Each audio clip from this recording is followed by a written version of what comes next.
So hey guys, நான் வந்து இன்றைக்கி கெட் ரெடி வித் மீ தான் எடுக்கிறோம். ஸோ எதுக்குன்னு பார்த்தீங்கன்னா, ஒரு ஷூட் இன்றைக்கி வந்து ஒரு விளாக் எடுக்கணும் அப்படின்னு சொல்லிட்டு நான் ரொம்ப நாளாக நினச்சேன். ஆல்ரெடி வந்து எடுத்துகிட்ருக்கேன். ஸோ இப்போ வந்து நான் டைரெக்டாக வந்துடுறேன். அதாவது இப்போது வந்து ஒரு நார்மலான ஹேர் ஸ்டைலில் இருக்கேன். நெக்ஸ்ட் மேக்கப் முடிச்சதுக்கப்புறம் ஃபைனல் ஹேர் ஸ்டைல் வந்துடலாம். ஸோ நான் வந்து ஃபஸ்ட்டு பேஸுக்கு வந்து இந்த ப்ரைமர், சுகர் பாப்போட ப்ரைமர் தான் எடுத்திருக்கேன். ஆமாம், சுகர் பாப்போட ப்ரைமர் தான் எடுத்திருக்கேன், கரெக்டாக தான் எடுத்திருக்கேன். ஸோ இது வந்து கொஞ்சமாக போடணுன்னு தான் சொல்ல வந்தேன். ஆனால் எனக்கு மட்டும் இப்படி சோதனையாகலே நடந்துட்டுருக்கு காலையிலேருந்து. ஓகே, கரெக்ட் ஆயிடுச்சு. நல்ல வேலை ரொம்ப பிசுக்கல. ரொம்ப பிசுக்கிருந்தால் அப்புறம் கை ஃபுல்லாக இருக்கும். அன்றைக்கி அம்மா தான் எடுத்து கொடுத்தாங்க. ஓகே, இப்போ வந்து லைட்டாக ப்ரைமர் எடுத்திருக்கேன். அப்புறம் ஃபவுண்டேஷன், சுகர் பாப்பா, சேம் சுகர் பாப்போட லிக்விட் ஃபவுண்டேஷன். ஸோ இது வந்து நான் இவ்வளோ தான் எடுத்திருக்கேன். ஏன்னா அது ப்ரைமரோட மிக்ஸ் ஆகிறதுனாட்டு நான் இவ்வளோ தான் கம்மியாக தான் எடுத்திருக்கேன்.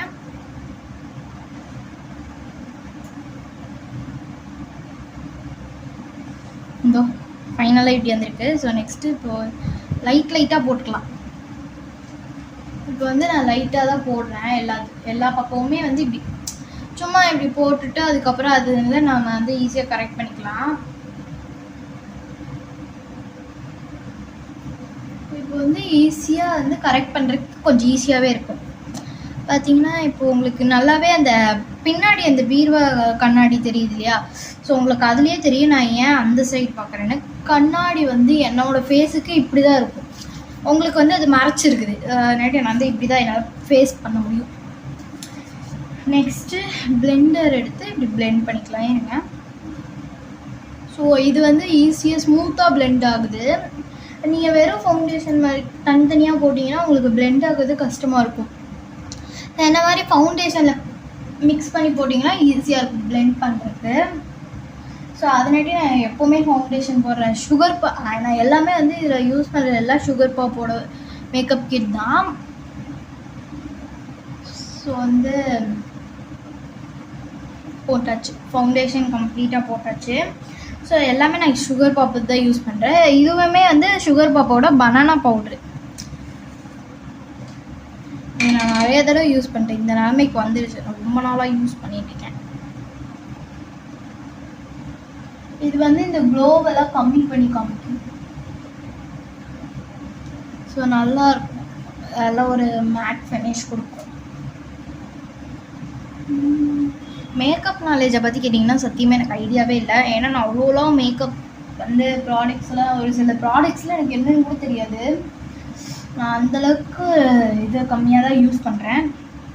ஐஷேடோ பார்த்திங்கன்னா போடுறதில்ல, ப்ளஷ்ஷு போடுறதில்ல, அதுவும் லிப்ஸ்டிக்கில் இருக்குது இல்லையா? ஸோ இந்த லிப்ஸ்டிக் வந்து அப்படியே எடுத்து போட்டுக்கிறது. ரெடி. எனக்கு வந்து சத்தியமாக இதுக்கான ஐடியாவே கிடையாது. ஸோ நெக்ஸ்ட்டு வந்து ஓகே, பவுட்ரு போட்டாச்சா? ஸோ இந்த பனானா பவுட்ரு வந்து பார்த்திங்கன்னா அரவுண்டு 300 தான். ஆமாம், 300 தான். நான் வந்து 350க்கு வாங்கியிருக்கேன். 350க்கு வாங்கியிருக்கேன். ஸோ நெக்ஸ்ட்டு வந்து சுகர் பாப்போட 2 லிப்ஸ்டிக் வச்சுருக்கேன். இது ரொம்ப நாளாக யூஸ் பண்ணிகிட்ருக்கேன். 16 க்ளவுட் வைனு. இது வந்து இப்போ ரீசெண்டாக வாங்கினது 10. அந்த மாதிரி ரெட் ரேபர், இது 2 தான் நான் யூஸ் பண்ணிகிட்ருக்கேன். ஸோ ஃபஸ்ட்டு லிப்ஸ்டிக் போடுறதுக்கு முன்னாடி லிப் பாம். இந்த லிப் பாம் வந்து ஹிமாலயாவோடது. இதை வந்து ஃபஸ்ட்டு பேஸாக போட்டுக்குவேன். ஏன்னா அப்போ தான் க்ளாஸியாக காமிக்கும். நான் இதை போட்டுக்குவேன்.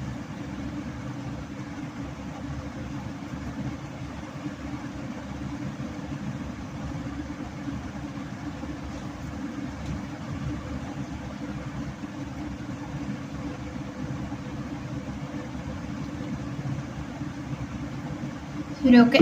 ரொம்ப டார்க்காகவும் போடக்கூடாது, மைல்டாக போட்டுட்டு இருந்தேன். ஸோ இதுவே வந்து 4 மினிட்ஸ் ஆயிடுச்சு. இதெல்லாம் கட் பண்ணி நான் வந்து அப்லோட் பண்ணணும்.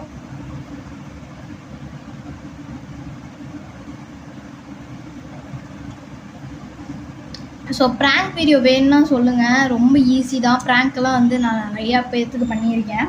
ஸோ ஒரு நாள் வந்து ரொம்ப டெரிஃபைங்காக ஒன்று நடந்துச்சு. பார்த்திங்கன்னா, எங்கள் அக்கா வந்து துணி காய போட்டுருந்தான். ஸோ நான் என்ன பண்ணிட்டேன், சரி அவளை பயமுடுத்தலாம், அவளுக்கு வந்து ஒரு கெட்ட கனவு அப்போ தான் வந்திருக்கு, நான் பயமுடுத்தலாம் சரி ஜாலி அவ்வளோதான் அப்படின்னு சொல்லி நானும் வந்து அவளை பயமுடுத்துறதுக்கு ரெடியாக இருந்தேன். அவள் எனக்கு ஃபஸ்ட்டு கண்டுக்கவே இல்லை. நானும் 2-3 தடவை பார்க்குறேன், இப்படி போகிறா அப்படி போகிறா, ஆனால் பார்க்கவே இல்லை. நான் வந்து அதுக்காக ஆஹா இங்கே அவ்வளோதான் நம்மளால முடியாது அப்படின்னு நான் எந்திரிக்க போது லைட்டு போனான். என்னடா அது அப்படின்னு சொல்லி பார்த்துட்டு லைட்டு போட போனால் நான் வந்து அப்போ எந்திரிச்சு நின்னா பார்த்துட்டு பயந்துட்டு ஒரு செகண்ட் அவளுக்கு அப்படியே இதாகிடுச்சு. அவள் வந்து ஃப்ரீஸ் ஆகிட்டா. அது வந்து என்னால் வீடியோவே எடுக்க முடியல. வீடியோவே எடுத்திருந்தா கண்டிப்பாக இப்போ லாஸ்ட்டில் வந்து ஆட் பண்ணியிருப்பேன். ஸோ லிப்ஸ்டிக் ரொம்ப டார்க்காக போயிடுச்சு.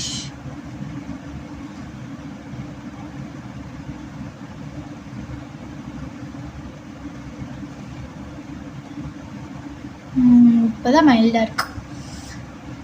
ஸோ நெக்ஸ்ட்டு மறுபடியும் இதே தான் யூஸ் பண்ணணும், ஏன்னா அப்போ தான் இன்னும் நல்லா க்ளாஸியாக காமிக்கும்.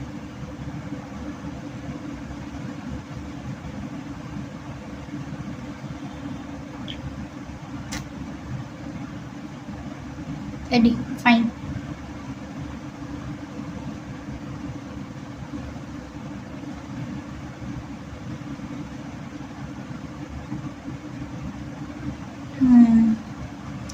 ஓகே, இவ வந்து பொட்டு வைக்கணும். பொட்டு வைக்கலைன்னா எல்லோரும் டவுட் ஆயிடுறாங்க நீ கிறிஸ்டினா அப்படின்னு. எனக்கு ஃபேஸ் வந்து ரியலில் வந்து நேரில் பார்க்கல அப்படி தான் இருக்கும் பொட்டு வைக்கலைன்னா. அதனாடி நான் எப்பவும் பொட்டு வச்சுட்டே தான் இருப்பேன். பொட்டு வைக்கலைன்னா எனக்கே டவுட் இருந்தது, நம்ம கிறிஸ்டினா நம்ம ஏன் இப்படி இருக்கும் அப்படின்னு வந்து நானே யோசிச்சுடுவேன் அப்படியே. பொட்டு வந்து இப்போதைக்கு இப்படி தான் இருக்கும். நெக்ஸ்ட் வந்து இப்பயுமே என் ஃபேஸ் டல்லாக தான் இருக்கும். என்னோடய பிரைட் லுக் வந்து எதில் கிடைக்கும் அப்படின்னு பார்த்தீங்கன்னா, குங்குமம் வச்சா என்னோடய பிரைட் லுக் எனக்கு ஒன்று கிடைக்கும். ஸோ அது வந்து நான் எப்போவுமே இந்த மாதிரி குங்குமத்துக்கு இந்த பொட்டு வந்து இப்படி இப்படி அடிச்சுக்குவேன், அவ்வளோதான். ஸோ இது வந்து லாங் ஃபார்ம் வீடியோ தான், அப்படி என்ன இருக்குன்னு தெரியல, லாங் ஃபார்ம் வீடியோவாக போட்டிருக்கேன். நான் ப்ளஷ் டன் இப்படி தான் ப்ளஷ்ஷு தானமும் போட்டிருக்கேன். இது என்னோடது தான். இது வந்து நான் இப்போ காமிச்ச எல்லா பியூட்டி ப்ராடக்ட்ஸுமே என்னோடது தான். இது வந்துட்டுமா எங்கள் அம்மா வந்து யூஸ் பண்ணுறாங்க. இது ஒன்று தான் எங்கள் அம்மா யூஸ் பண்ணுறாங்க. மற்றபடி எங்கள் அம்மா வந்து வேறு எந்த மேக்கப் ப்ராடக்ட்ஸும் யூஸ் பண்ணுவேன். நான் தான் எல்லாத்தையுமே யூஸ் பண்ணுவேன். இது பிளெண்ட் பண்ணுறது ரொம்ப ஈஸி. இதுவுமே வந்து நல்லா ஈஸியாக பிளெண்ட் ஆகிடும். இந்த ஸ்பஞ்ச் வச்சு நான் வந்து ஈஸியாக பிளெண்ட் பண்ணி முடிச்சு விட்ருவேன்.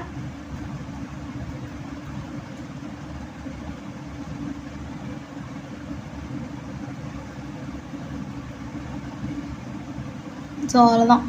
உங்களுக்கு அது தெரியுதா இல்லையான்னு தெரில, என்னோடது வந்து நல்லா கோவாக காமிக்குது. ஸோ நெக்ஸ்ட் வந்து என்னோடய சில்வர் செயின் எப்பவும் போல் நான் ஹேர் ஸ்டைல் போட்டு முடிச்சு விட்றலாம்.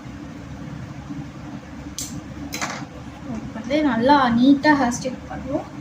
நான் எப்போவுமே இப்படி தான் ஷூட்டில் வந்து நல்லா நீட்டாக காமிக்கணுங்கிறக்கோசரம் நான் வந்து மிடில் பார்ட்டிஷன் எடுத்துக்கிறேன். இந்த மேக்கப்புக்கு இந்த ஹேருக்கு நான் பார்க்குறதுக்கு சந்திரமுகி மாதிரி தெரியுறேன். என்னோடது வந்து ஸ்ட்ரைட் ஹேர்லாம் கிடையாது, என்னோடது கேர்லி ஹேர். பேக் சைடில் இருக்குது என்னோடய கேர்லி ஹேர். ஸோ என்னோடது வந்து ஸ்ட்ரைட் ஹேர்னு யாரும் தப்பாக நினச்சிடாதீங்க. என்னோடது கேர்லி ஹேர். ரொம்பலாம் கேர்லி ஆகாது, லைட்டாக தான் இருக்கும், ரொம்ப லைட்டாக தான் இருக்கும். அவ்வளோதான். இப்படி தான் நான் எப்பவும் போடுறேன். இப்படி வந்து ஹேர் ஸ்டைல் போட்டுக்குவேன். நீட்டாக இருக்குமா? நீட்டாக இருக்கும், பட் ஸ்டைலாக இருக்குது. நான் ஸ்டைலுக்கு இப்படி ஹேரை வந்து கீழே போட்டு இப்படி சீவி எடுத்துக்குவேன். இப்படி ஸ்டைலாக நம்ம ஸ்டைலு தான். நானே வந்து என் ஹேரை ஸ்டைல் பண்ணி பார்த்துக்குவேன். ஒரு தடவை கட் பண்ணி நாசமாக பண்ணிடுச்சு, நானே கட் பண்ணிட்டேன். நான் எப்போவுமே இப்பவும் கூட கத்திக்கோள் எடுத்து இவ்வளோ தூரம் வைப்பேன், இப்படி வச்சிருவேன். லைட்டாக ஒரு முடி மட்டும் கட் ஆகிடும். அப்போ நம்ம கட் பண்ணால் நம்ம தான் அவசியம் பண்ணணும், எதுக்கு கட் பண்ணணும் அப்படின்னு சொல்லி நானே அப்புறம் நம்ம தான் தப்பு பண்ணோம், அப்போ நம்ம தான் சரி பண்ணணும்னு சொல்லி நானே அப்போ வந்து ஓகே அப்படின்னு சொல்லி இதாகிக்குவேன். நானே என் மனசை தேர்த்திக்குவேன். நெக்ஸ்ட் இப்போ வந்து இப்படி ஓகே இதோட வீடியோ முடிச்சுக்கலாம். ஏன்னா இதுவே 9 minutes தாண்டி போயிடுச்சு. நான் இது இருந்தாலும் எடிட் பண்ணுறதுனாட்டி உங்களுக்கு தெரியாது 9 minutesங்கிறது. So bye guys.